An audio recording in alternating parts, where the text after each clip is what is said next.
So, welcome to our virtual event space. My name is Allie and I'm your host for this evening. As much as we wish that you were all here in person, we so appreciate you all showing up to support local bookstores, even online. So, I am so excited to be introducing Dariel Suarez and Chaya Bhuvaneswar here to discuss Dariel's book, The Playwright's House. So, before we get into the fun stuff, I want to quickly thank you all so very much for tuning in and, of course, for buying books. For those of you who may not know, we are an independent bookstore with 3 locations in the Seattle area, and your support really is what keeps us here selling books, and we really love what we do. So if you also love what we do, we'd so appreciate it if you swing by and grab copies, or if you're not local, we do, of course, ship. I will be linking books in chats all evening as they come up, so it'll be super easy to go and find them, and we are, of course, so grateful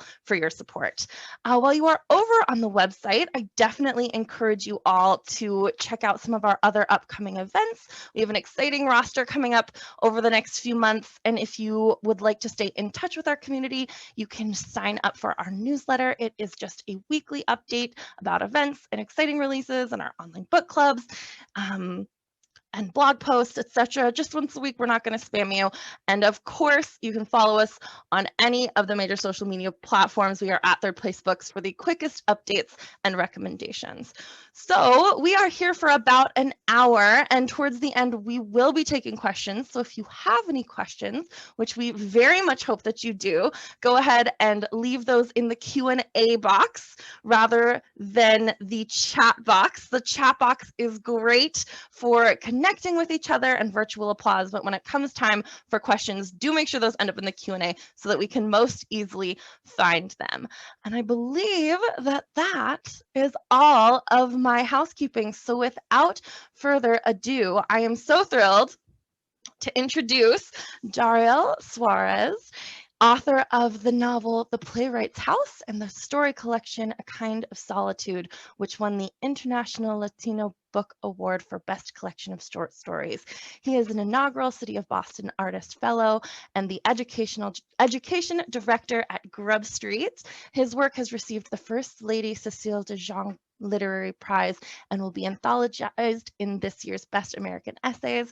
His prose have also appeared in numerous publications, including the Threepenny Review, the Kenyon Review, the Caribbean Writer, and many others.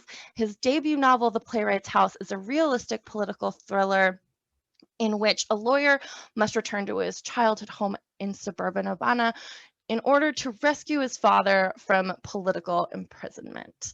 In conversation tonight, I am so thrilled to welcome back Chaya Bhuvaneswar, a psychiatrist, poet, award-winning fiction writer, and essayist. Her debut collection, White Dancing Elephants, received several awards and honors, including finalist for the 2019 PEN American Robert W. Bingham Debut Fiction Prize, winner of the 35 over 35 debut authors, winner of the Dzanc Books short story collection, and included in 20 best of and most anticipated lists, ranging from Kirkus Reviews to Entertainment Weekly, HuffPost, BuzzFeed, and more. So thank you both so much for being here. I am very excited to listen in on this conversation.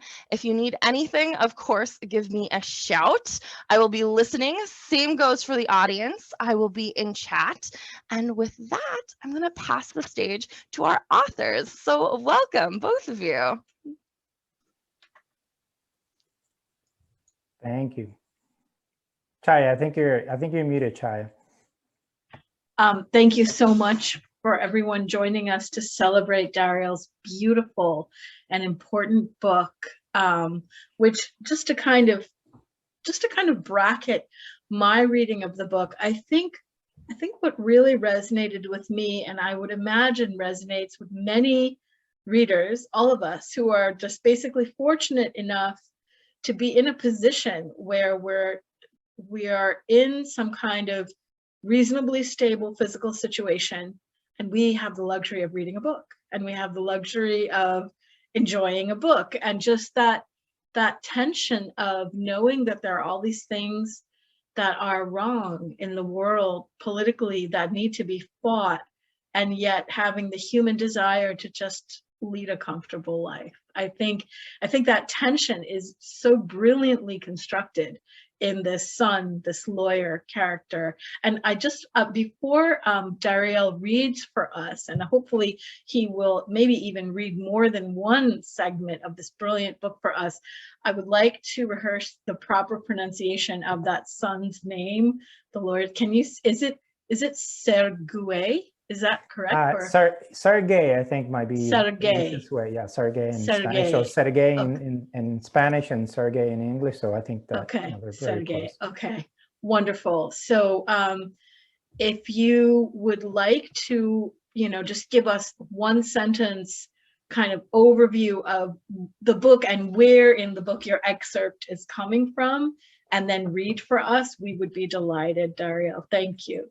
Sure. Thank you, Chaya, and thank you to Third Place Books and Ali for hosting this. Very happy and excited to be here. The book is really about two estranged brothers who, they have a tragic past that they have to contend with and overcome in order to help their father, who's a renowned theater director in Cuba, in sort of like the early 2000s, who becomes a political prisoner, and they essentially have to sort of decide what they want and can do in order to help them. And there's a lot more that goes into that, but that's sort of the gist of what gets the book going.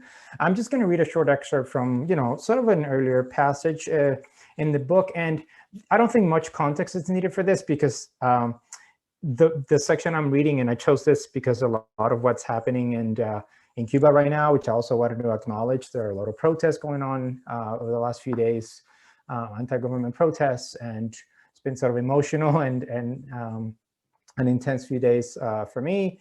And I know for obviously many Cubans, especially those folks who are on the island. So I wanted to actually read a passage that's more of a political context passage, just because, I don't know, because of what's happening there right now, I just felt compelled to read this. So I don't think it needs much of a setup. It's just a sort of an anecdote of something that happened in Cuba in the 80s.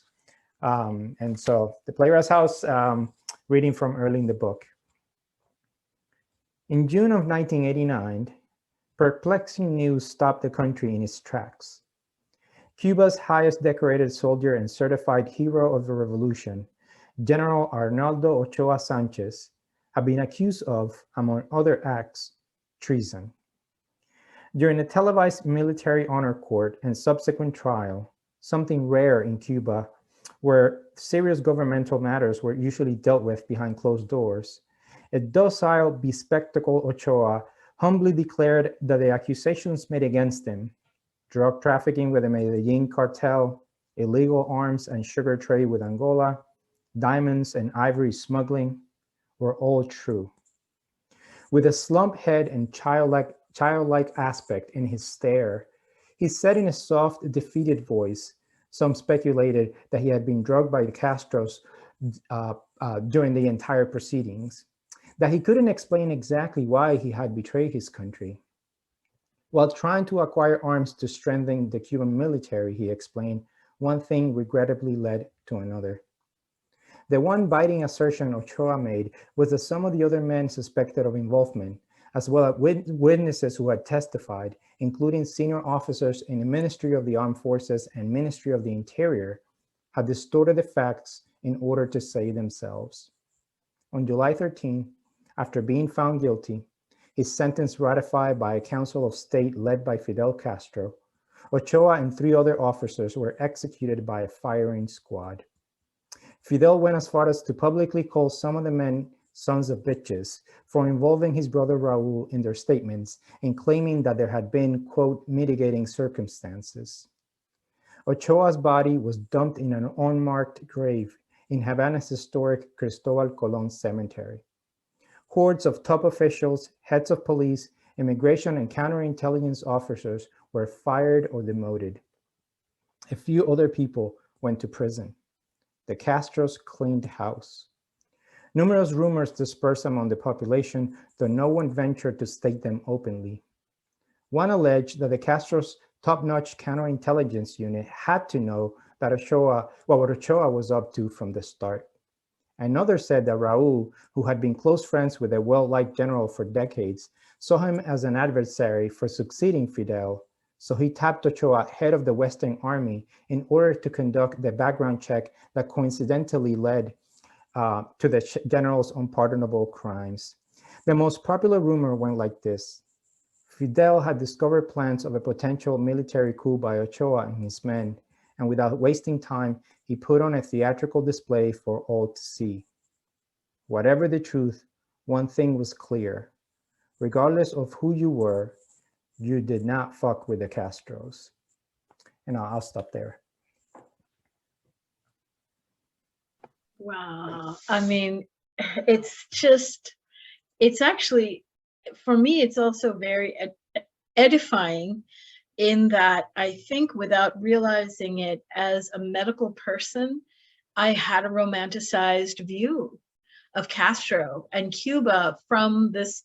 So I'm not sure if you're aware, but in American medical education and sort of progressive circles within medicine, people would make these trips to Cuba, aiming to model a true public health orientation based on what they saw there, you know, and Cuba would brag, Castro rather, would brag about the accomplishments of public health in Cuba. And now there are these protests and the agony of COVID and not getting vaccines, presumably because Cuba, I wonder if they're not accepting the donated vaccines from the United States, Europe, and Big Pharma.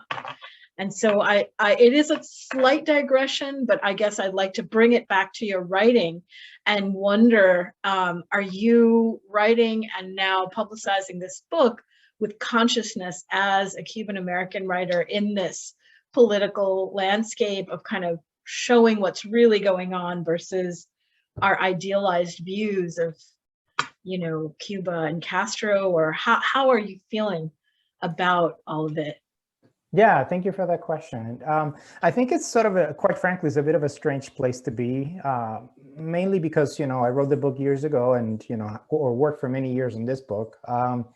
And some of what's in it sort of, you know, parts of it seem to be playing out more publicly now for people to see. But of course, a lot of this stuff has been happening in Cuba, not necessarily the protests, but the reason for the protests that have been happening for a long time. And so a lot of it's what I try to explore in the book through the lens of these people who are living there, who, you know, are trying to figure out what they want, you know, what they can do to help, you know, their family, what they can do for themselves. And things aren't, you know, always black or white. You know, you mentioned the doctors in Cuban health system. You know, it is true that there are very good doctors in Cuba. It is true that, you know, a lot of doctors in Cuba are really well educated, that, you know, that they're known around the world, that, you know, that Cuba likes to not just brag, but quite frankly, export, you know, their doctors to the rest of the world on missions, which is also very common. And it is true that there are a lot of great, you know, medicine has been a point of emphasis for Castro, you know, after the revolution. So I don't think that, you know, to minimize or say that all of that is a lie, or that, you know, would not be accurate. And I would understand why people would go there to study with them or to learn from them and things like that. However, it can also be true, and I think it is also true, that there is a lack of access to medicine. There is a lack of access to quality healthcare for a lot of average Cubans. I experienced that myself when I was living there. And the reasons for that are complicated, and, you know, people like to place the blame on a lot of different things, on the embargo, and, you know, but at the end of the day, I think that the reality in Cuba is that the government has controlled a lot of things since the revolution. They have controlled information, they have controlled the economy, they have control, you know, the press, and, you know, I think that, you know, and obviously education and medicine and everything else. So in a country like Cuba, people can feel like there's a lot of repression in a lot of different areas because the government owns everything and you really can't question it. You're not allowed, you're not really encouraged to. And so I think that that's a complicated part. You know, it's like I kind of get stuck in between these two sides of people saying everything's terrible and there's no way around it, and, you know, it's all a lie and it's all propaganda. And then the other side, which is like Cuba is this beacon of healthcare and education and all this stuff. And the truth is, like, it's somewhere probably in between, where, like, there are a lot of problems. To my mind, it is a dictatorship in the way that it has been run since the revolution until now, and the way that it controls things. And it is true that it has been very difficult for the Cuban population there to have access to things and to even question the way that the country is run. But it is also true that there are good doctors there, that, you know, there are certain people who have more privilege can have access to good healthcare maybe in Cuba. A lot of, you know, foreign, you know, dignitaries go to Cuba to get treatment, and that's sort of been documented. But again, what does that say when the average Cuban does not have access to that? And so this idea that it's all free and accessible it isn't always true. So yeah, I think it's complicated. And in the book, I'm trying to get at some of that. I'm trying to hopefully peel some of the layers and show that it is a lot more complicated than a romanticized version of it. And it's also to just paint everything as like Cuba's just an awful place would also not be probably accurate or fair to the country. So yeah, as a fiction writer, I want to get into those gray areas and ask those questions. And with what's happening now, that's a little bit more real life and a little bit more sort of the pent up, I think, frustration of decades for Cubans who now are taking to the streets and demanding change and asking for change. So it is complicated, like any nation, and not one person is going to agree on the perspective. But I'm just hoping as a writer to be able to do my part. Even sometimes, despite my own personal feelings and opinions, I think as a fiction writer, I have to be true to my characters and follow their reasoning. So that's what I tried to do with this book, to sort of show you what I perceive to be the real Cuba. But again, hopefully it's nuanced enough and layered enough where I'm not trying to convince you of anything. I'm just showing you things. Kind of following to that point about character, although even that answer made me think of so many other things I want to ask you, like how has a Cuban American diaspora received your book, and could you, you know, I have all these questions in my head. I'm actually very grounded by this passage that points me to a question about the character arcs of these brothers. But for some reason, you know, I found myself very captivated by Serguey from this paragraph. Sergey's ambitions, particularly after he had met Jimenez, were all branched from a singular goal: to remove himself from the Cuba most people knew, the Cuba in which he'd grown up, in which his father and brother still lived. And then there's even more great stuff after that about Serguey. I love this sentence: he'd begun to get a damn good taste. Now, you know, and so I think that's, on the one hand, it seems very fascinating how a sort of a bourgeois sensibility can exist within a socialist community and culture, right? And tenaciously, you know. But I wonder, not to reduce him to that, I wonder if you could talk about Sergey's arc through the novel and other characters too. But I found myself particularly captivated by him. Yeah, thank you for that. And that's a great observation, because it is an intent of this book to sort of show, especially in the beginning, Serguey as a central character, who not only is trying to live this more bourgeois life in Cuba, which I'll talk a little bit more about, but the fact that he's kind of fallen into it. It's not really his life. It's not something he's necessarily even been born into, right? And so that makes it even more interesting for him as a character, in that because he knows that he's lucky as a young, you know, late 20s sort of lawyer in Cuba, in Havana, to all of a sudden have had access, because of his mentor and because of, you know, certain things, to an apartment, to like a nice neighborhood, to the possibility of travel and acquiring things that the average Cuban really can't.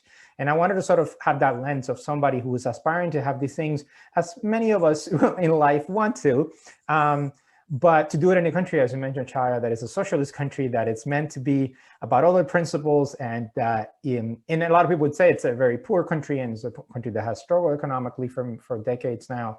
But I also want to show that within communism and socialism and all of these, you know, the military, the leaders, you know, they lead bourgeois lives. I remember as a child walking through what we call Nuevo Vedado, which is like this fancy neighborhood full of like essentially what used to be, what were mansions, you know, prior to the revolution, that were taken over by the military people who work for a lot of the different ministries. And, you know, I would walk through this neighborhood, and it was like, you know, a beautiful, you know, full of big fences, full of big houses. They have pools in the backyard. You know, you couldn't even see inside. They were so big, and the walls were so big. And walking through, and everything was clean and well taken care of. And it was just like this tiny place in the middle of Havana that you walk through that didn't feel like the rest of Havana, which was like crumbling and coming apart, or the neighborhood where I grew in, you know, where like the sewers would break and like it would take weeks to fix it. So I remember even as a kid noticing that difference and asking my dad, like, who lives here? You know, this is a different Havana, and saying, oh, here's like, you know, the president of X, or the leader of this, or the, you know, or the head of that, and understanding, oh, these are folks who are high up in the government who get to lead a different life and have access to different things, even though on TV they talk about this other stuff. So I also wanted to show class within a communist society or a socialist society, because I feel like that's often ignored and it goes unseen. And it's something that it's for anyone who's grown up there. Obviously, you notice it, and you may know people and can notice those differences even within your own neighborhood. Because even in my own neighborhood, there were like the house that was painted and taken care of, and you knew why that was the case. And then the rest of our houses, and how you spoke to those people and what you knew about those people was very different from the rest of us. So anyway, I do think that there are a lot of moral questions that go into that, a lot of social questions and cultural questions that go into that. And I just want to explore class and the nuances of class. And quite frankly, to have a character who aspired to have a lot of that, and all of a sudden, you know, because of something that happens to his father, has to make some tough decisions about his own career, his own life, his family's life, and sort of decide how much he's willing to sacrifice for all of it. But yeah, lots of irony in a socialist society that most people don't necessarily get to see.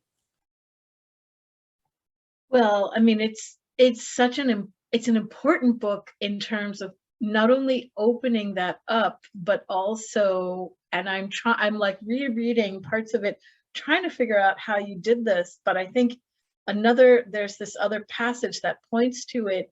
I can't find it now, but where you talk about the physical feelings that Serguey has after his father was taken.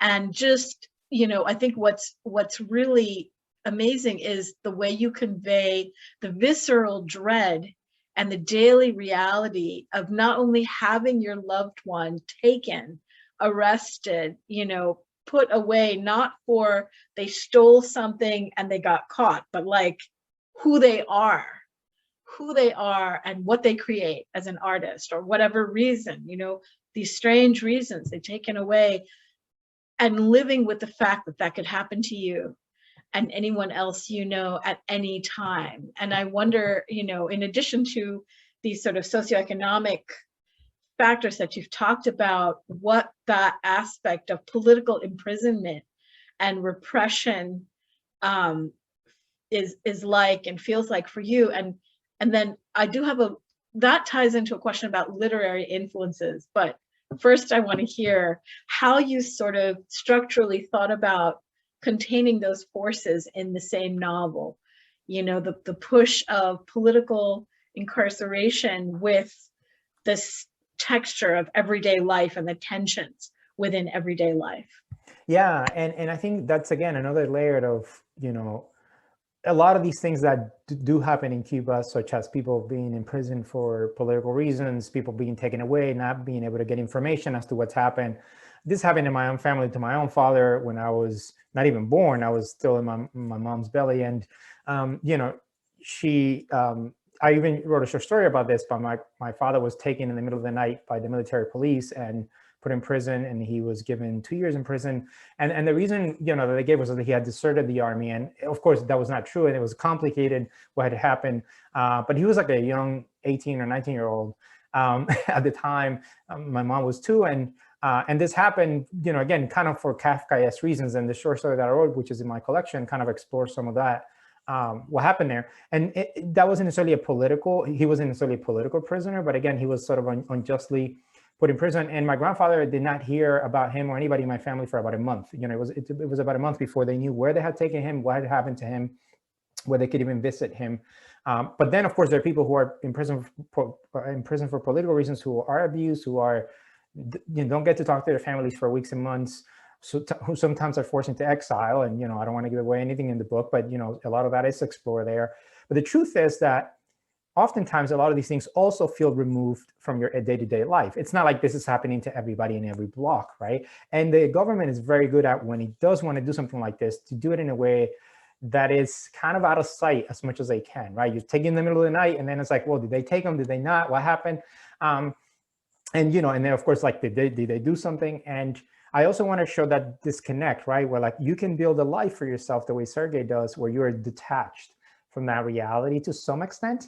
But then all of a sudden, when the reality knocks on your door in the form of your brother, in this case, of like something's happened to dad and like he's in prison and it might be political, right? All of a sudden, the visceral reaction is, oh no, even if I don't do something, I may be in trouble because it's my father. But if I do something, my life may be over, in many ways in Cuba. And so how much am I willing to get it deep into that world and find out what's happened and question the authorities? And, how much power do I have or influence do I have? And how am I going to be looked at if I start to interrogate the power of the government and the reasoning of the government for having put my dad in prison?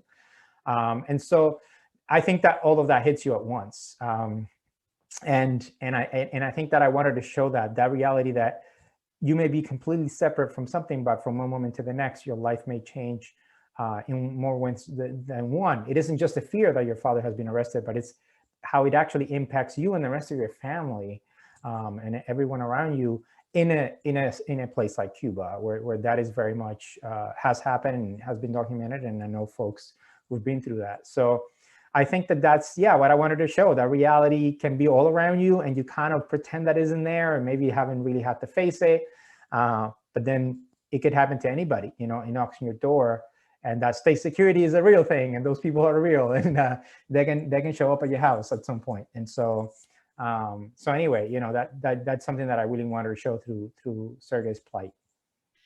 I think it's so successfully done, and I really commend it. At the same time, I also want to beware of otherizing that experience, because as I think about it, the first thing I thought about when you were talking about how it can go on somewhere else and how the government can obscure what's going on as everybody's sort of quote unquote normal lives continue, what better example is there of that than Guantanamo? Right? And so I do wonder, kind of as an extension of my question, do you think it has had an impact on the Cuban psyche of having that there in the US military base in Cuba? Like, that's where the US has been doing all this dirty stuff for 2 decades, really, really dirty stuff. Yeah, and I think over the last 2 decades, I haven't been living in the island. I've been away from Cuba, and so it's hard for me to speak from the insider's perspective on that, particularly for the last 2 decades. I know that when I was in Cuba, Guantanamo Bay especially, it felt like this strange place that was both in our country and not in our country. And a lot of people also have a relationship to it, where a lot of Cubans who will get caught trying to leave the island will be put there for a while before either being released back into the country or taken to the US. And I actually used to play in a rock band, and the bass player, who's Cuban, tried to leave the country, got caught, was put in Guantanamo for a few months. And he would tell me stories how, from his perspective, it wasn't so bad, They had Cuban-American artists from Miami come visit them and play music for them. And, he knew that it was only a matter of time before he ended up in the US, and they ended up moving him to New Jersey. And then eventually he made his way down to Florida. But, even hearing him talk about it was kind of strange to see what his own experiences have been there. I think over the last 2 decades, with everything that has happened globally, that perception, I think, has changed and shifted, because of the US decided to take a lot of the dirty work, as you said there. And that has been documented in documentaries and films and things like that. But I'm not sure exactly how I think the average Cuban sort of sees that. I also think it feels a little bit detached and outside of their experience, because you're not even allowed to go in or get close. But it is part of that strange US-Cuban history, which, looking back, we'll sort of have to parse out at some point, because it's been very complicated, and it evolved into the Obama years, and, things opening up and all of a sudden closing again. So it is kind of strange, but it is a tougher question for me to answer from that perspective of the local. For me, it does feel like, taking advantage of this space that you have over there to go do your dirty work, and have it be harder for anybody to go in.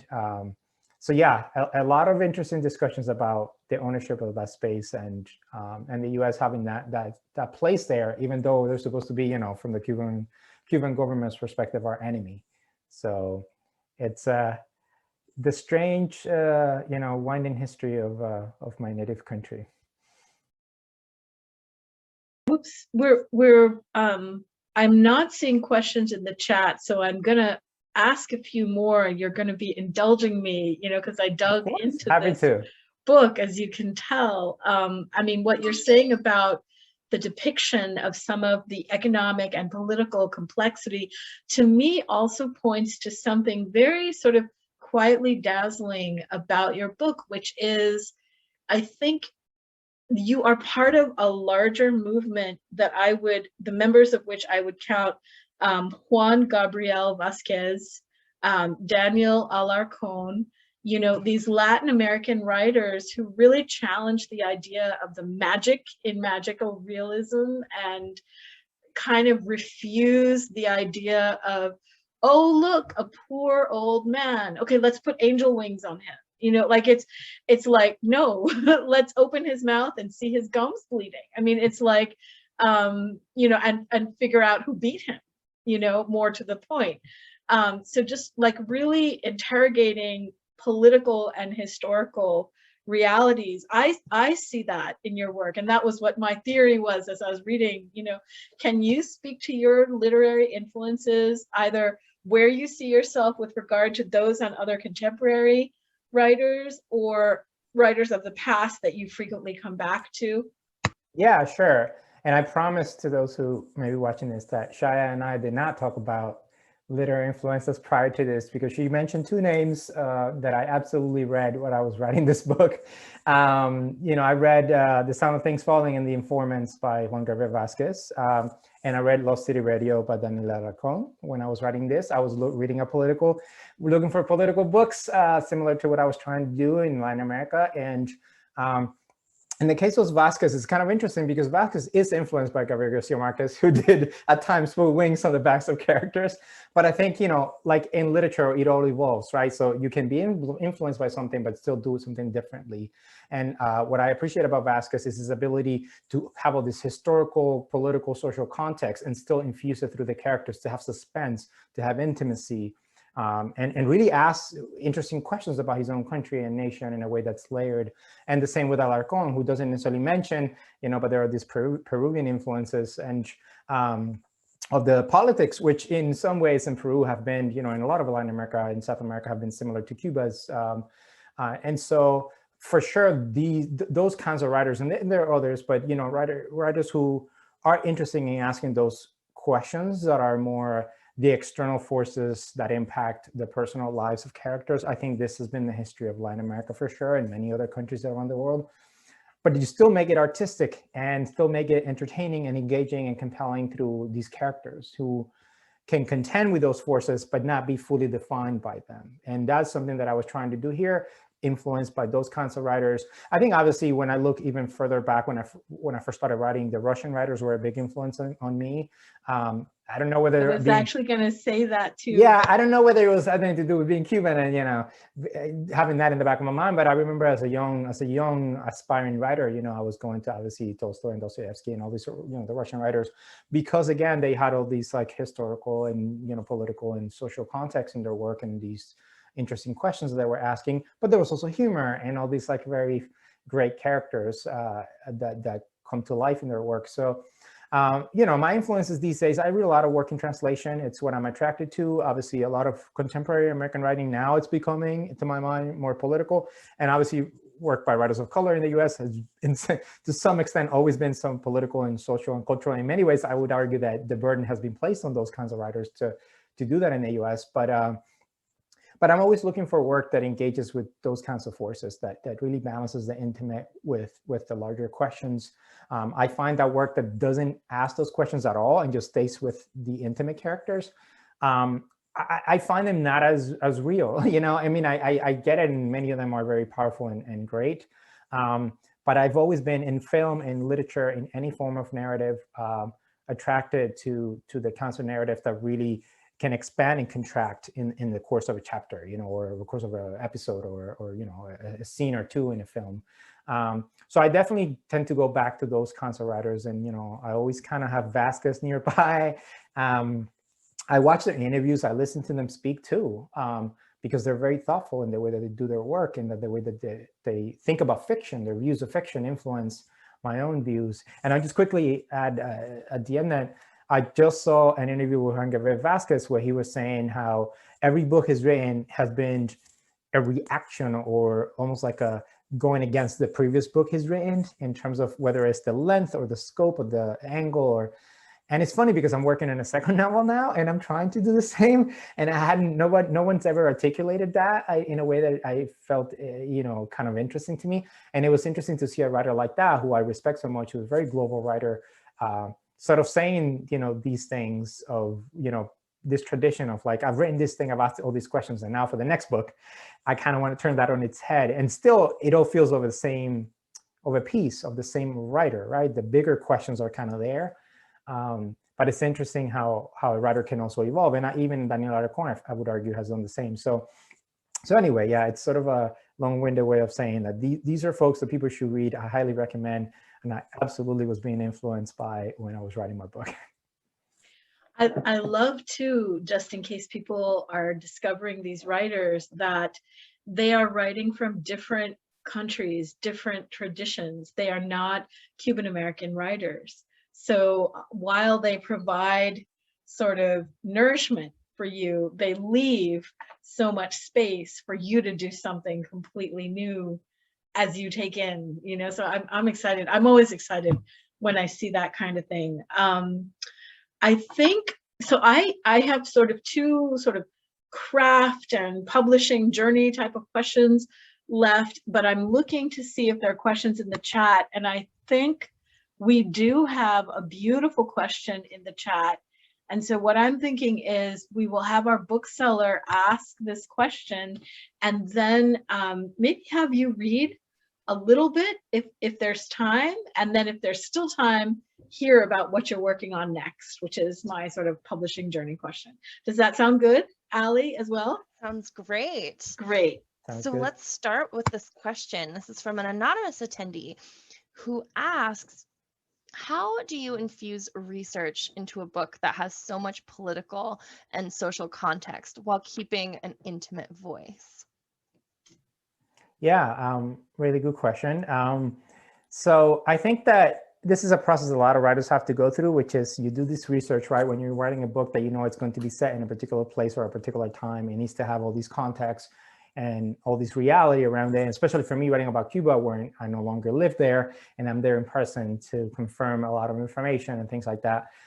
You do have to do extensive research, both prior to even writing the book, I would argue, so that you can get ideas and sort of get oriented and see what possibilities there are available to you as a writer. But also as you're writing, because of course characters evolved and the story evolves, and then you need to see what fits and when and what's missing from the research you've already done. And you maybe need to go back to what you've already highlighted or maybe find something new or different. And I would even argue at the end when I was in revision, I went back to confirm some information just to see how much license I wanted to give myself from a fictionalized perspective. And the things that were more research that ended up in the book, such as the excerpt I read in the beginning, which is obviously something that happened in real life, but it's research. And I also have to give it that fictionalized sort of flavor and lens. And in terms of the intimate voice, I think you also try to do that through the natural voice of the writing and filtering things through the character, right? And the excerpt I read, you don't get to see the filtering, but it comes right after that. And you realize that all you're getting, this factual information, the historical information, is actually being filtered through the character who all of a sudden starts to put that into context for their own life.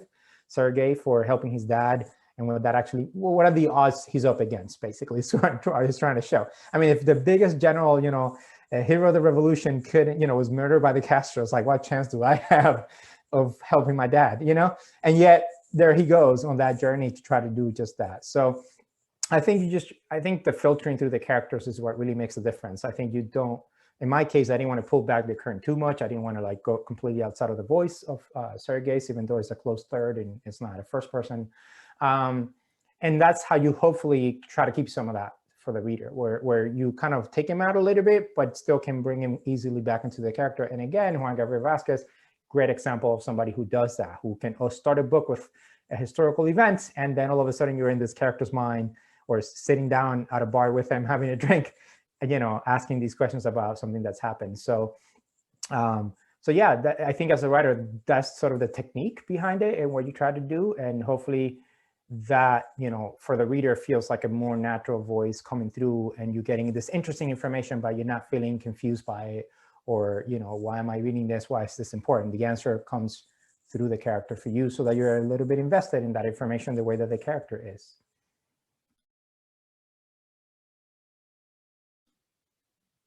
You can read just a bit more for us, Dariel. I don't see any more questions for now, but please go ahead and feel free to put more questions in the chat if they come to mind while he reads. Sure, I'll just read another very short passage, and this comes right in the middle of the book. The house of Victor and Serguey, the sort of house where they grew up, has been defaced because of all the activity that's happened with his father's arrest, and they're trying to help their father. And this is something that happens in Cuba where they may accuse you of being a counter-revolutionary or being against the government, and they might deface your house or try to kick you out of the neighborhood. And so they're cleaning with the help of a neighbor, a friend. They're trying to clean the front of the house that they grew up in. So I'm just going to read a short passage about that. They were losing natural light. So Victor flicked on the porch lamp, showering the space in bright yellow. Junior had been true to his word. He had brought a bucket, which Victor filled with soap water, a small can of paint remover, and 2 sponges. Serguey was given the job of cleaning the egg mess using a throwaway rag. He was surprised to see how little Junior and Victor spoke as they scrubbed the paint off the wall. They toiled with care and precision, their arms tightening and expanding like unrelenting machines. Their muscles and veins seemed to pulsate in unison. Serguey snuck glances at Junior, his nose and cheeks and maybe the shape of his head too, a reminder of Norton. Though under these circumstances, he should welcome the quiet, Serguey felt an increasing tension, as if every moment that passed without acknowledging Junior's generosity would deter the men's willingness to help. The rolled up newspaper jutted from his back pocket, bending in a way that refuted Victor's theory that it contained a knife. It was this sight, the folded wad of paper, that made Serguey believe he should speak. "I need your grandfather," he said.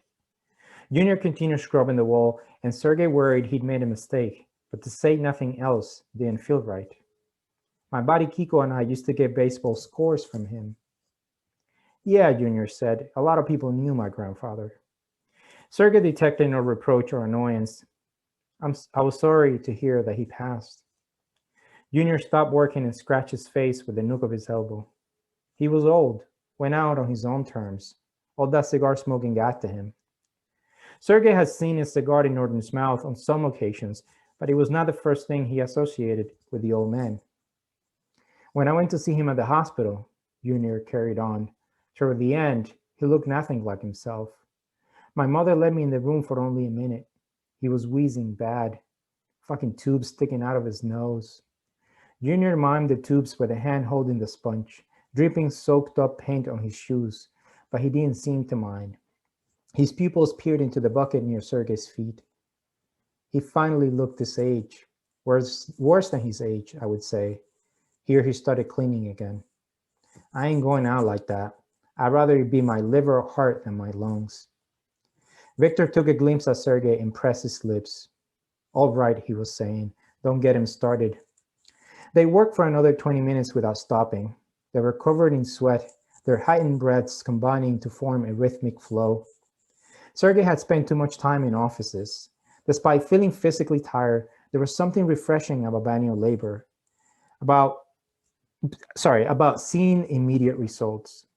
Up close, one could see faded smidgens of red, but overall they had done a good job.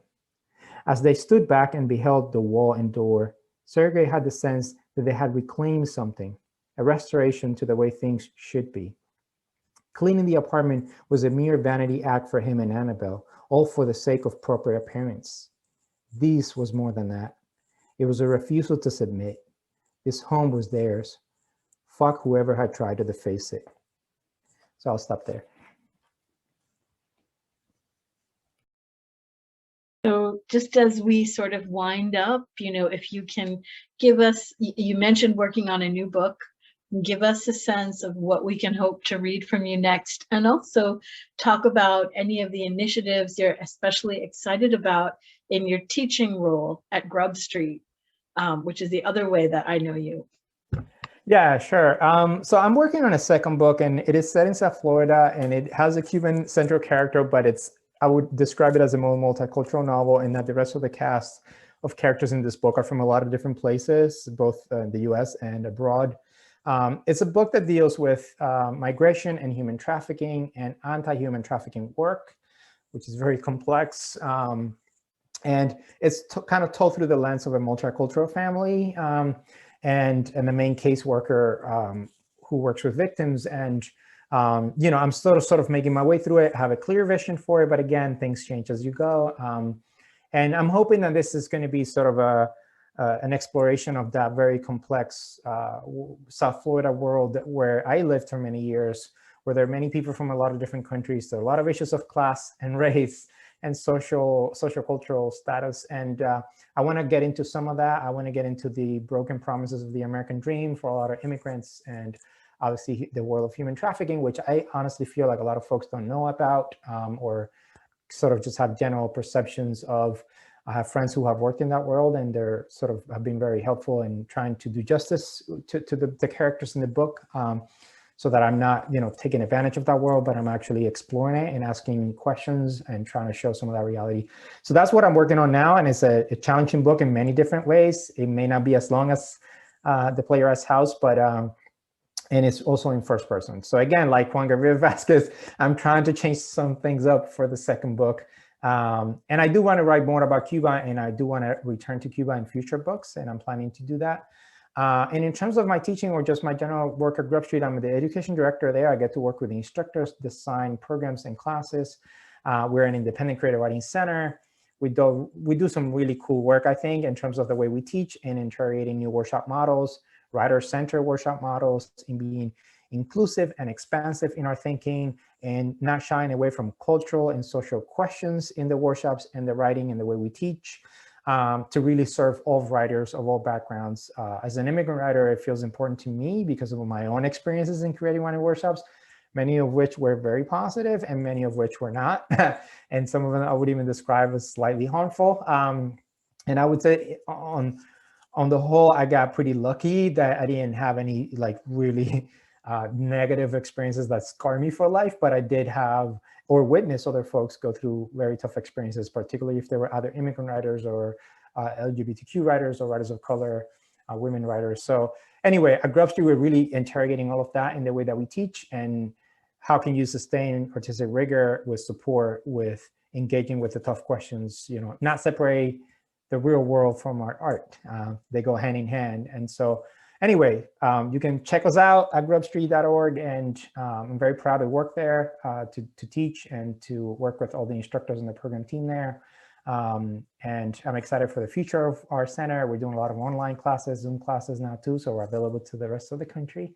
And we partner with a lot of other writing centers and institutions, and in Seattle with Hugo House, and a lot of other places around the country who are doing also really good work. So yeah, that's sort of the gist of what I do there. Really, really lucky to have found this community. Excellent. Ali, I think we're just about at time, even a little past it, because there was so much to talk about in this marvelous book. Can you hold up the physical copy? Excellent. It's a beautiful cover as well, actually. Yeah. I agree. That's all credit to Red Hand Press, who did an amazing job with me. I have to say, they really worked with me on everything. They were culturally sensitive. They sent me what I wanted, and yeah, very happy with it. I think it pops. Yeah, it looks great. It looks great. Excellent. Well, thank you. Thank you so much for telling us about this beautiful book. Yeah, thank you, Chaya, for the wonderful questions. Thank you, Ali, Third Place Books. Again, please support the bookstore. They're awesome, fantastic. Whether you buy my book or not, buy books from them. Absolutely should support them. But do buy the book. I mean, I won't be mad if you do. I won't be mad if you do. Absolutely buy the book. And buy other books too. So thank you very much to everyone who is here tonight. This was such a great conversation. I'm so glad that I got to be a part of it. For all of you who'd like to get your hands on a copy of the Playwrights House, go ahead and follow those links. Playwrights House is the top link. White Dancing Elephants, which I also loved. Follow that second link there. Of course, as always, let us know, audience members, what you thought of this event, either in person, come on in, we'd love to see you, or online, that works great too. Dariel and Chaya, one more huge thank you for being here. This has been so great. And with that, I think it is time for letting the awkward waving commence. So with that, good night, everyone. Thank you all. Oh, Joan, I see you. Thank you. And good night.